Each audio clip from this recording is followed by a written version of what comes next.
Krishna classes के online platform में आप सभी का स्वागत है। पिछली वीडियो में हम डिस्कस कर रहे थे एचएसएससी में पूछे गए कुछ सवाल थे कंप्यूटर के। अभी इस वीडियो में भी हम वही डिस्कस करने वाले हैं, कुछ और सवाल हैं आगे के। ठीक है, देखिए पहला question, what are the unsolicited message sent in bulk by email. Bulk मतलब एक इकट्ठी मात्रा में बहुत सारी ईमेल कहीं पे भेजना क्या कहलाता है? स्पैम मतलब इसके लिए अनवांटेड ईमेल भी लिखा हो सकता है। ठीक है, बल्क में, ठीक है, फालतू की, या फिर आप बोल सकते हो मार्केटिंग की, मतलब बहुत सारी ईमेल्स बल्क में भेज देना जो कि अगले को ज़्यादा इतनी उनकी रिक्वायरमेंट है नहीं, तो उनको बोलेंगे स्पैम। ठीक है, दूसरी एक ऑप्शन है स्पूफ। अगर ये कहीं पे आए क्वेश्चन में तो ध्यान रखना, स्पूफ क्या होता है? नकल करना। नकल जैसे कि ऑनलाइन में फ्रॉड करने के लिए इसका इस्तेमाल हो सकता है। आप पेटीएम यूज़ करते हो सकता है कोई पेटीएम की हूबहू नकल बनाकर आपको उसके लिंक भेज दे और आप उसके थ्रू ट्रांजैक्शन कर जाओ। ठीक है, तो आपके साथ फ्रॉड हो सकता है वहाँ पे। तो वो जो नकल बना रखी है बिल्कुल सेम, उसको बोलते हैं स्पूफिंग। ठीक है, एक आता है वर्ड स्पूल। स्पूल ये आता है प्रिंट की बात होती है तब। ठीक है, प्रिंटर की प्रिंटिंग स्पूलर बोल देते हैं यहाँ। स्पूलिंग, स्पूलिंग का काम क्या होता है? देखो वैसे इंग्लिश में देखा जाए तो क्या है स्पूल का? ठीक है, या कोई तार लपेटी हुई, यानी कोई चीज इकट्ठी है, सीक्वेंस में है, वो चीज है। तो कंप्यूटर के केस में स्पूलिंग का वर्ड यूज होता है जब प्रिंटर को हम कई सारी कमांड इकट्ठी दे देते हैं। तो प्रिंटर एक स्पूलर मेमोरी मैनेज करता है जिसमें वो क्या करता है कि हो सकता है कि आपने 20 से 30 डॉक्यूमेंट एक साथ 20 से 30 डॉक्यूमेंट एक साथ प्रिंट करने की रिक्वेस्ट आपने भेज दी। तो वो क्या करेगा, वन बाय वन जो रिक्वेस्ट पहले आई है उसके हिसाब से वो सारे प्रिंट करता जाएगा। ये नहीं है कि वो एक साथ सब कुछ प्रिंट कर देगा। ठीक है, तो ये चीज ध्यान रखना। Next question, which of the following is the basic form. ठीक है, बेसिक फॉर्म मतलब कि ये सारे आपके ऑपरेटिंग सिस्टम है, इसमें से पूछा कि बेसिक ऑपरेटिंग सिस्टम आपका कौन सा है। देखिए जो विंडोज है, यूनिक्स है, मैक ओएस है, ये सारे आपके एडवांस हैं, और एमएस डोस है वो जो आपका बेसिक है। ठीक है, बेसिक ऑपरेटिंग सिस्टम। दूसरा हो सकता है आपसे पूछ ले, एक होता है CLI और एक होता है GUI, graphical user interface. Direct full form भी आपसे पूछ सकते हैं। ठीक है, तो ये चीज आप ध्यान रखना। अब जो MS DOS है वो कमांड लाइन इंटरफेस पे था, यानी कि आप कमांड्स टाइप करके ही कुछ काम कर पाते थे। ठीक है, पर विंडोज, यूनिक्स भी आपका कमांड लाइन है। ठीक है, पर इसमें साथ के साथ पैकेज आते हैं, ग्राफिकल भी वो हो जाता है। और मैक ओएस, विंडोज और मैक ओएस लगभग सिमिलर से हैं। ठीक है, ये दोनों भी प्योर आपके ग्राफिकल यूजर इंटरफेस हैं। कमांड लाइन इंटरफेस भी आप यूज कर सकते हैं, पर ये फेमस किसके लिए है? ग्राफिकल के लिए, क्योंकि ग्राफिकल यूजर इंटरफेस क्या होता है आपका? इजी टू यूज होता है, मतलब इस्तेमाल करने में इजी होता है। ठीक है, इसलिए तो यहाँ पे बेसिक है MS DOS। अब MS DOS से जुड़ी आपसे कुछ बातें पूछी जा सकती हैं, जैसे MS DOS में MS क्या है? माइक्रोसॉफ्ट, क्योंकि ये किस कंपनी ने बनाया है? माइक्रोसॉफ्ट ने। ठीक है, डोस की फुल फॉर्म आपसे पूछ सकते हैं, तो क्या है? Disk operating system. ठीक है, डिस्क ऑपरेटिंग सिस्टम, और ये आपका आया था लगभग 1981 के आसपास। ठीक है, विंडोज भी किसका है? ये भी आपका माइक्रोसॉफ्ट का है। ठीक है, और विंडोज आया था लगभग 1985 के आसपास, ये भी आपको ध्यान रखना है। ठीक है, अब विंडोज है या MS DOS है, इनसे जुड़े दो लोग हैं जिनका नाम आपको ध्यान रखना है, बिल गेट्स और पॉल एलन। ठीक है, क्योंकि ये किसके संस्थापक थे? माइक्रोसॉफ्ट के, और माइक्रोसॉफ्ट ने ही कौन से ऑपरेटिंग सिस्टम बनाए हैं? विंडोज और MS DOS। ठीक है, यूनिक्स की बात आए तो आपको ध्यान रखना है कि यूनिक्स जो है वो लगभग 1970 के आसपास बनाया गया था AT&T बेल लेबोरेटरी में। AT&T बेल लेबोरेटरी में ठीक है, यूएसए में 1970 में। इससे जुड़े कई नाम हैं, पर जो दो फेमस नाम हैं वो आपको ध्यान रखने हैं। एक तो है केन थॉम्पसन और दूसरा है डेनिस रिटची। ठीक है, डेनिस रिटची, ये दो नाम आपको ध्यान रखने हैं जो इनका इसके निर्माण में जिनकी मुख्य भूमिका थी। इसके अलावा जो ये डेनिस रिटची है, इसकी भूमिका लाइनेक्स, यूनिक्स, ठीक है, C++, इनमें भी काफ़ी रही है। ठीक है, और C के लिए तो पूछा भी जाता है कि प्रोग्रामिंग इन C या जो प्रोग्रामिंग C लैंग्वेज है वो किसने बनाई थी? डेनिस रिटची ने बनाई। कहा थी? इसी लैब में बनाई थी। ठीक है, ये चीज़ आपको ध्यान रखनी है। इसके अलावा मैक ओएस जो है वो एप्पल कंपनी का है। ठीक है, और एप्पल कंपनी से जुड़ा एक प्रसिद्ध नाम है जो आपने सुना होगा, स्टीव जॉब्स। ठीक है, वो अभी कुछ साल पहले जिनका अंतिम क्या बोलते हैं जी ठीक है, छोड़ो वो चीज़। ठीक है, इससे जुड़ा नाम है स्टीव जॉब्स, जो एप्पल कंपनी के संस्थापक थे। पर अकेले ये नहीं थे, इसके अलावा और भी थे। ठीक है, तो आपको ध्यान रखना है ये। और ये जो मैक ओएस है ये लगभग आया था आपका 2001 में। ठीक है, अगर कॉस्ट के हिसाब से आपसे पूछ ले, सिक्योरिटी के हिसाब से पूछ ले, तो जो मैक ओएस है वो ज़्यादा सिक्योर है, पर कॉस्ट के हिसाब से ये महंगा भी है। विंडोज़ कॉस्ट के हिसाब से सस्ता है, पर सिक्योरिटी के हिसाब से मैक से बेहतर नहीं है। ठीक है, पर दुनिया में सबसे ज़्यादा उपयोग होने वाला ऑपरेटिंग सिस्टम की बात करें तो अगर कंप्यूटर की बात करें तो विंडोज़ है, और मोबाइल की बात करें तो एंड्रॉयड। ठीक है, next question, which drive help to write a CD। अब यहाँ पे पूछा है कि CD को राइट करने के लिए कौन सा ड्राइव हेल्प करता है। ठीक है, CD यानी कि कॉम्पैक्ट डिस्क। ठीक है, कॉम्पैक्ट डिस्क। इसके साथ आपका एक और होता है DVD, जिसकी कैपेसिटी CD से ज़्यादा होती है। ये क्या है आपका? Digital versatile disc. एक और फुल फॉर्म होती है वीडियो डिस्क। ठीक है, अगर आपको दोनों मिले तो वर्सेटाइल डिस्क। ठीक है, नहीं तो कोई इनमें से एक मिले वो ठीक है आपकी। अब इनको राइट करने को बोलते हैं बर्न करना। ठीक है, इनको राइट करने को बोलते हैं बर्न करना। CD को बर्न करना है तो हमें क्या चाहिए? CD burner. ठीक है, CD को बर्न करना है तो हमें चाहिए CD बर्नर, पर ऐसा नहीं है, DVD बर्नर जो है वो भी CD को राइट कर सकते हैं। ठीक है, तो ये चीज़ आप ध्यान रखना, DVD बर्नर भी CD राइट कर सकते हैं, पर यहाँ पे आपका आंसर क्या रहेगा? CD burner. ठीक है, तो ये CD DVD के बारे में आप ध्यान रखना। और एक वर्ड और यूज होता है इनके लिए कि इनको कैसी स्टोरेज बोला जाता है? Optical storage. तो एक क्वेश्चन ये भी हो सकता है कि इनमें से कौन सी ऑप्टिकल स्टोरेज है, तो CD DVD आपकी ऑप्टिकल स्टोरेज होती हैं। ठीक है, ऑप्टिकल क्यों बोलते हैं? क्योंकि इसमें लेज़र तकनीक का उपयोग होता है डाटा को रीड व राइट करने के लिए। ठीक है, next question, which device belong to primary memory. इनमें से कौन सी डिवाइस जो है वो प्राथमिक मेमोरी से संबंधित है। ठीक है, तो इनमें से आपकी प्राइमरी मेमोरी कौन सी? फ्लॉपी डिस्क सेकेंडरी मेमोरी है, ऑप्टिकल डिस्क CD या DVD ये भी आपकी सेकेंडरी मेमोरी है। ठीक है, CD रोम ये एक डिवाइस है जिसका उपयोग CD DVDs जो हैं उनको रीड या राइट करने में होता है। ठीक है, तो ये जो आपका रैम है, रैंडम एक्सेस मेमोरी, ये क्या है? आपका प्राइमरी मेमोरी है। ठीक है, प्राइमरी मेमोरी में आपके दो है ना, रैम और रोम, ये चीज़ आप ध्यान रखना। ठीक है, रैम और रोम।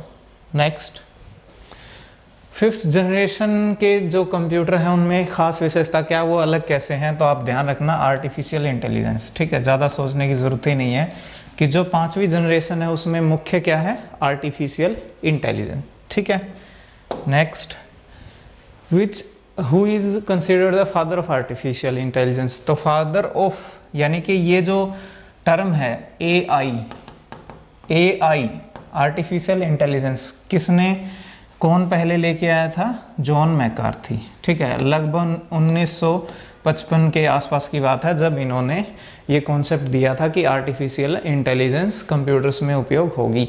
अब ये आर्टिफिशियल इंटेलिजेंस क्या है कि जो नॉर्मल हमारे कंप्यूटर हैं उनमें क्या था कि हमने कुछ इनपुट दी, उन्होंने कुछ आउटपुट दी, पर वो जो आउटपुट देते थे वो किस हिसाब से देते थे कि जो हमने एग्जैक्ट उसको कमांड दी है सिर्फ उसी हिसाब से वो काम करता था।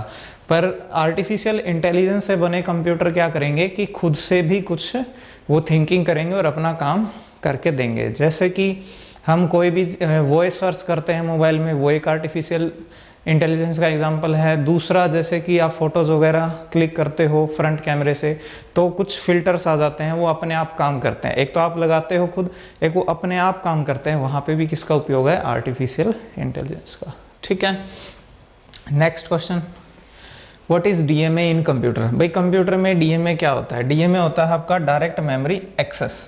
ठीक है, ये एक आपकी जैसे कि आपका सीपीयू होता है वैसे ही ये भी आपकी एक चिप होती है। अब बात यह है कि इसकी आवश्यकता क्यों पड़ी। देखो होता क्या है कि कई बार हमारा काम सिर्फ डाटा को कॉपी पेस्ट करना होता है। कॉपी पेस्ट यानी कि एक जगह से उठा के दूसरी जगह लेके जाना होता है, उसमें प्रोसेसिंग नहीं होती, हमें सिर्फ एक जगह से उठाना दूसरी जगह लेके जाना है। तो जो ट्रेडिशनल कॉन्सेप्ट था उसमें क्या होता था कि अगर आपको चाहे डाटा कॉपी पेस्ट करना हो या कोई काम भी करना हो तो सारा काम कौन करता था? CPU, central processing unit. ठीक है, इस वजह से कई बार ये ऐसे कामों में बिजी हो जाता था जिसमें इसकी कोई ज़रूरत ही नहीं थी, क्योंकि इसका मेन काम तो प्रोसेसिंग का है। तो इसलिए एक अलग चिप लगाई गई, डीएमए चिप बोलते हैं इसको।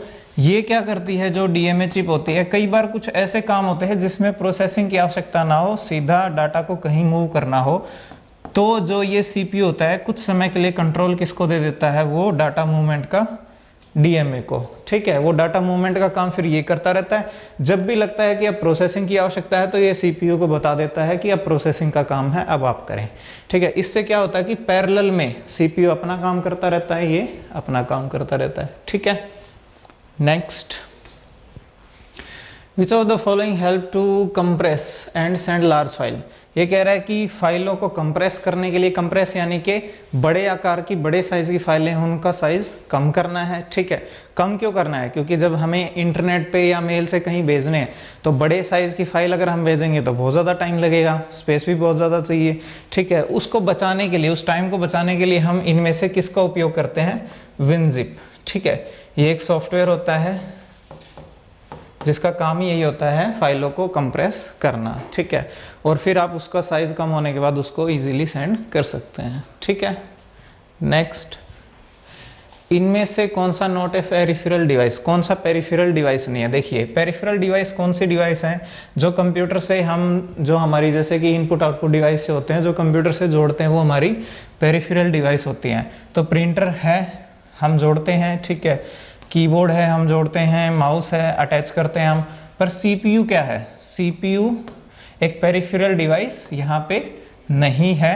क्यों? क्योंकि ये एक मेन डिवाइस है, जो कि मेन चिप है आपकी, जो कि आपका सिस्टम का पार्ट है। ठीक है, यानी अलग से नहीं है ये इनपुट आउटपुट के लिए, ये उसका एक पार्ट है, तो ये पेरिफेरल डिवाइस में नहीं आती। ठीक है, next, which of the following is an impact printer? यहाँ पे पूछा है प्रिंटर का टाइप, भी इनमें से कौन सा इम्पैक्ट प्रिंटर है? देखिए, जो आपके प्रिंटर हैं वो दो कैटेगरी में बांटे गए हैं, एक है इम्पैक्ट और दूसरा है नॉन इम्पैक्ट। ठीक है, अब नॉन इम्पैक्ट में आपका है इंकजेट। ठीक है, इंकजेट, लेजर और थर्मल। इम्पैक्ट में टॉट मैट्रिक्स, डेजी व्हील, ये नाम आप ध्यान रखना, चेन प्रिंटर। ठीक है, इत्यादि। तो सबसे ज़्यादा जो पूछा जाता है वो डॉट मैट्रिक्स पूछा जाता है। जैसे यहाँ पे पूछा गया है कि इनमें से कौन सा इम्पैक्ट है, तो यहाँ पे कौन सा है? Dot matrix printer. बाकी सारे क्या हैं? Non impact. ठीक है, ये चीज़ आप ध्यान रखना, सबसे अधिक पूछा जाने वाला। अगर इनमें पूछ ले सबसे फास्ट, सबसे तेज गति से काम करने वाला प्रिंटर, तो कौन सा है? लेजर। ठीक है, या आपसे पूछ ले सूखी स्याही, ड्राई इंक किस में यूज होती है? लेजर प्रिंटर में। ठीक है, next, an email has the feature of? भाई ईमेल में कौन सी विशेषताएं होती हैं? इनमें से किस टूल की विशेषताएं ईमेल में होती हैं? जैसे MS वर्ड है, MS वर्ड में हम क्या करते हैं? ज़्यादातर काम करते हैं हम टाइपिंग का, या फिर हम उसको बोल सकते हैं टेक्स्ट प्रोसेसिंग का। ठीक है, हमें कुछ टाइप करना है, कुछ उसकी फॉर्मेटिंग करनी है, डिज़ाइन करना है, वो काम करते हैं हम MS वर्ड में। पावर पॉइंट में बनाते हैं स्लाइड्स। ठीक है, MS एक्सेस डाटाबेस, इसका काम क्या है, डाटाबेस बनाने का। एक्सेल में क्या करते हैं हम, डाटा स्टोर करते हैं रोज और कॉलम्स की फॉर्म में। ठीक है, तो ईमेल में ना तो एक्सेल वाला नहीं है, ना ही डाटाबेस वाला है, ना ही पावर पॉइंट, यानी कि यहाँ पे आपका मेन क्या है, MS वर्ड जैसे ही फीचर ईमेल में भी है कि ईमेल में भी आप वही काम कर सकते हो, टाइपिंग कर सकते हो, उसके फॉन्ट वगैरह सेट कर सकते हो। यानी ज़्यादातर सिमिलरिटी किसके साथ है, MS वर्ड के साथ है। पर आप ऐसा नहीं बोल सकते कि ये चीज़ें नहीं होंगी, आने वाले टाइम में सारी चीज़ें पॉसिबल हो जाएंगी ईमेल के अंदर। ठीक है, और कुछ हद तक गूगल ने कर भी दिया है। ठीक है, नेक्स्ट, शॉर्टकट की टू अंडू एन एक्शन। ठीक है, अंडू करने के लिए शॉर्टकट कौन सी है, Ctrl+Z। ठीक है, अब देखिए सबसे पहले तो ये ऑप्शन देख लेते हैं, Ctrl+W। अगर ये आपसे पूछा जाए तो ये पूछा जाएगा विंडो क्लोज करने के लिए, कोई विंडो ओपन पड़ी है, ठीक है, उसको क्लोज करना है तो Ctrl+W। Ctrl+B किस लिए, टेक्स्ट को बोल्ड करने के लिए। आपने कोई टेक्स्ट है, टाइप कर रहे थे, सिलेक्ट कर रखा है, बोल्ड हो जाएगा वो। U से क्या हो जाएगा, अंडरलाइन। ठीक है, U से हो जाएगा अंडरलाइन। और Ctrl+Z किस लिए है, अंडू के लिए। अब ये देख लेते हैं कि अंडू क्या है और रीडू क्या है। ठीक है, अंडू क्या है और रीडू क्या है, ये पूछा जाएगा तो CTR Ctrl+Z, और ये पूछा जाए तो Ctrl+Y। ठीक है, दोनों में अंतर क्या, देखिए आप कुछ टाइप कर रहे थे ABC, फिर आपने टाइप किया EF। अब आपको लगता है कि आपने ये चीज़ गलत टाइप कर दी, यानी कि ये जो स्टेप आपने गलत ले लिया, तो आप क्या कर सकते हो, Ctrl+Z कर सकते हो। इससे क्या होगा कि एक स्टेप हम कहाँ चले जाएंगे, पीछे चले जाएंगे। यानी हमने अभी रिसेंटली कुछ किया था वो हमारा अंडू हो जाएगा, यानी ना किया के बराबर हो जाएगा, हम वापस चले जाएंगे। ठीक है, अब रीडू क्या है, बाय चांस आपको लगता है कि नहीं गलती से आप पीछे चले गए, आपको फिर से वापस आना है, तो उसको क्या बोलेंगे, रीडू। यानी एक एक स्टेप पीछे जाना अंडू। ठीक है, और एक एक स्टेप जो पीछे गए थे उन्हीं में एक एक स्टेप आगे आना, उसको बोलेंगे रीडू। ठीक है, पर यहाँ पे एक सोचने वाली बात यह है कि अगर आप टाइपिंग कर रहे हैं, कोई डॉक्यूमेंट बना रहे हैं और अभी तक आपने अंडू नहीं किया है, तो क्या आप रीडू कर सकते हैं, नहीं कर सकते, क्योंकि अभी आप किसी स्टेप पे पीछे आए ही नहीं है और आगे कोई नया स्टेप है ही नहीं जो जिस पे आप पीछे आए हो, तो आप आगे नहीं जा पाओगे। ठीक है, तो ये चीज़ आप ध्यान रखना।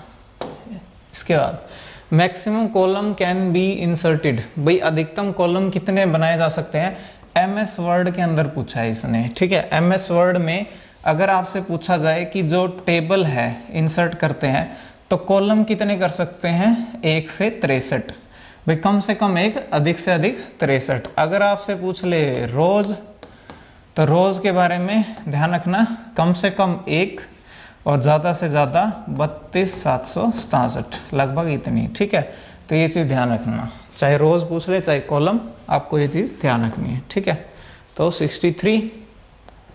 Next question, video card, sound card, expansion card, ये सब कनेक्टेड हों तो उनको क्या बोलते हैं, पेरिफेरल कार्ड। ठीक है, यहाँ तो आप डायरेक्ट ये याद कर लो। अब हम यहाँ पे एक चीज़ समझते हैं कि जैसे एक होता है एक्सपेंशन कार्ड, ठीक है, या स्लॉट, एक्सपेंशन स्लॉट, एक होता है पोर्ट, ये 2 वर्ड यूज होते हैं। ठीक है, तो दोनों में अंतर क्या है, देखिए ये आपका सिस्टम है, कंप्यूटर है। ठीक है, इसमें कोई चीज़ हमें अटैच करनी है, जैसे कि कीबोर्ड है, माउस है, कोई पेरिफेरल डिवाइस हमें इसमें जोड़नी है, तो हम किसका उपयोग करेंगे, पोर्ट का। यानी कोई चीज़ हमें कनेक्ट करनी है तो हम किसका यूज़ करेंगे, पोर्ट का। एक्सपेंशन स्लॉट कब होगा, जो हमारा ये सिस्टम यूनिट है, ठीक है, जो हमारा ये सिस्टम है, सिस्टम यूनिट है, इसकी हमें कैपेसिटी बढ़ानी है। ठीक है, कैपेसिटी को इंक्रीज करना है, यानी इसकी जो क्षमता है उसको हमें बढ़ाना है। कैसे बढ़ाएंगे, जैसे हम ग्राफिक कार्ड लगा सकते हैं, जिससे ग्राफिक प्रोसेसिंग बढ़ जाएगी। ठीक है, हम साउंड कार्ड लगा सकते हैं नया कोई, जिससे साउंड और अच्छा आए रिकॉर्डिंग के लिए, एडिटिंग के लिए। यानी कि हम इसकी कैपेसिटी बढ़ा रहे हैं। एक रैम थी, दूसरी और रैम अटैच कर दी इसके साथ, वो चीज़ें, यानी इसकी कैपेसिटी को बढ़ाएंगे तो वहाँ पे क्या बढ़ाएगा, एक्सपेंशन स्लॉट। ध्यान रखना है चीज़। और कनेक्ट करनी है तो पोर्ट। ये बेसिक डिफरेंस है दोनों में, ध्यान रखना। Next, the monitor that has the highest definition. ये पूछ रहा है कि इनमें से क्लियरिटी सबसे ज़्यादा किसकी है। ठीक है, तो देख लेते हैं सभी। DLP, DLP होता है डिजिटल लाइट प्रोसेसिंग। ठीक है, डिजिटल लाइट प्रोसेसिंग, और सबसे ज़्यादा इसी की है। LED है आपका light emitting diodes. LCD liquid crystal display. ठीक है, TFT थिन फिल्म ट्रांजिस्टर। ठीक है, इनकी फुल फॉर्म आप ध्यान रखना। इनमें सबसे ज़्यादा रेजोल्यूशन है डिजिटल लाइट प्रोसेसिंग का, इसका प्रोजेक्टर्स में इसका ज़्यादा उपयोग होता है। ठीक है, LED LCD हम घरों में भी यूज़ करते हैं, कंप्यूटर के मॉनिटर्स भी इसके बने होते हैं। ठीक है, तो अगर आपसे पूछा जाए LCD LED में, इन सब में तो इसकी हाइयर है। ठीक है, LCD और LED में अंतर आपसे पूछेगा तो जो LED है उसकी क्वालिटी अच्छी है, मतलब इसकी क्वालिटी ज़्यादा बेहतर है। ठीक है, और पावर के हिसाब से भी देखा जाए तो ये इससे LCD से बेहतर है। इसी वजह से हम पहले LCD ज़्यादा उपयोग कर रहे थे, आजकल हम LED ज़्यादा उपयोग कर रहे हैं। ठीक है, TFT भी एक स्क्रीन है जो ज़्यादातर हम मोबाइल्स में यूज़ करते हैं। ठीक है, इसकी क्वालिटी भी अच्छी है, LCD और LED इनसे बेहतर है। ठीक है, पर इन सब में किसकी ज़्यादा अच्छी है, DLP। तो आप इनकी फुल फॉर्म याद रखना। और ये सारे क्या हैं, आप इनको मॉनिटर भी बोल सकते हैं या display, VDU, visual display unit, यानी जिन पे हमें डेटा दिखाई देता है, जिस पे हम कुछ देख सकते हैं, चाहे वो ग्राफ्स हो, पिक्चर्स हो, कुछ भी हो। ठीक है, तो ये सब उसके उदाहरण हैं। तो इस वीडियो में इतना ही। नेक्स्ट वीडियो में अगले और क्वेश्चंस के साथ मिलेंगे। धन्यवाद।